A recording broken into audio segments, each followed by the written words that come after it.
Long ago, in the age when Buddha Shakyamuni walked among humans, there was a land called Gandhara, a kingdom of soaring mountains and valleys carved by silver rivers.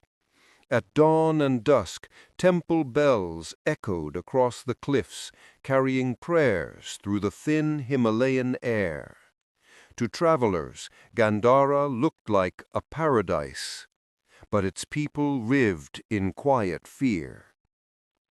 In the depths of a sacred mountain lake dwelled Apalala, the Naga king, once a noble guardian of the waters.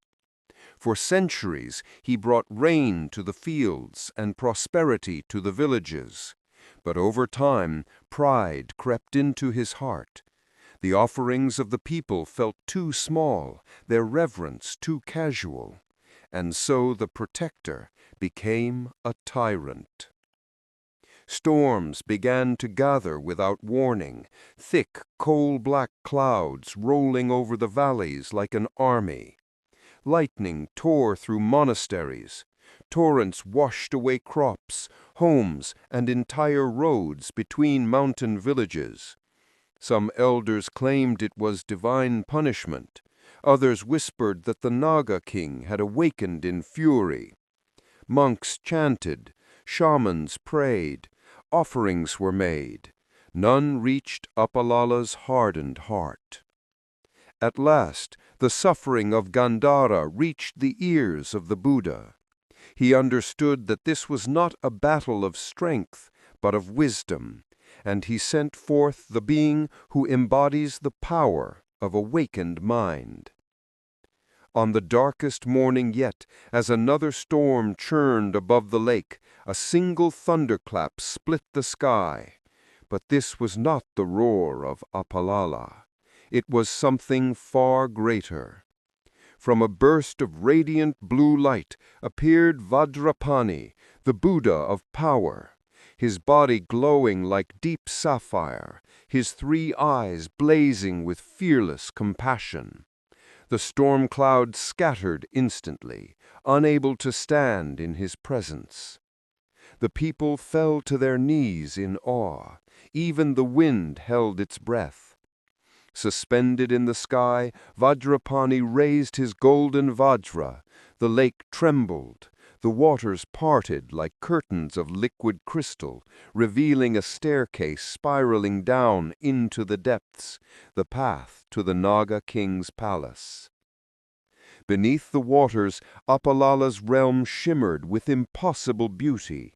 Towers of coral and emerald, lanterns of jade, and gates carved from moon-sized pearls, yet all of it pulsed with the arrogance of its ruler. When Vajrapanni entered the great hall, Naga attendants fled behind columns or prostrated themselves, and on a sapphire throne sat Apalala, 5 serpent heads raised high, scales sparkling like polished emeralds. "So," Apalala hissed, laughing thunderously, "the Buddha sends his guardian to scold me. I am the lord of these waters." Without a word, Vajrapanni stood still, calm, unwavering. Apalala unleashed his fury. Whirlpools twisted into serpents, ice stormed the air like blades, thunder rippled through the palace, but each attack dissolved into harmless lotus petals before reaching Vajrapanni. The Naga king grew more enraged, the palace shaking with his power. Finally, in a last desperate strike, Apalala summoned every shred of might he possessed. The waters boiled, the halls shuddered, but just as the attack surged forward, Vajrapanni moved. With a single gesture of his vajra, a sphere of golden light filled the hall. Every droplet of water froze in mid-air. Every sound fell silent. Time itself seemed to inhale. In that stillness, Apalala felt something he had not felt in centuries, the limits of his own power. Vajrapanni's voice echoed directly within his mind. Power that seeks to dominate becomes its own cage. The walls of the palace shifted into living mirrors, each reflecting a moment from Apalala's forgotten past, his vow to protect the waters, the joy of bringing rains to the fields, children laughing as they played in his lake.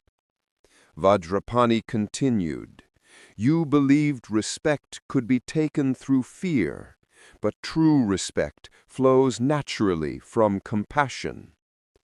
Then something extraordinary happened. Vajrapanni dissolved the protective barrier. He stood unguarded, completely vulnerable before the furious Naga. This gesture pierced deeper than any strike. For the first time, Apalala felt what real power looked like, not force, but fearlessness rooted in compassion. The Vajra emitted a deep, resonant mantra. The palace lit up like a vast underwater mandala.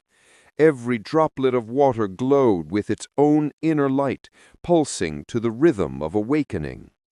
In that radiance, Apalala saw himself clearly. His storms were not strength, they were insecurity. His anger was not power, it was loneliness. His pride was a shadow hiding his original noble heart. With all 5 heads bowed, he descended from his throne.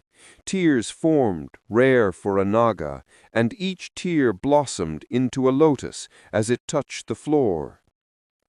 "Great Vajrapanni," he said softly, "all this time I believed control was power, but now I see I was only lost in my own illusions."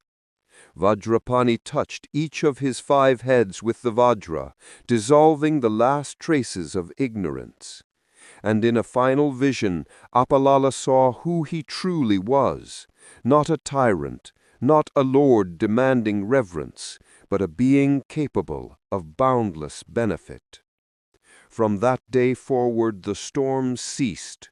The waters of Gandhara flowed clear and calm, and it is said that on nights when the lake reflects the stars, one may feel 2 presences intertwined, the protective strength of Vajrapanni and the awakened wisdom of Apalala. A reminder to all beings that true power is not something we seize, it is something we uncover when the heart turns toward compassion.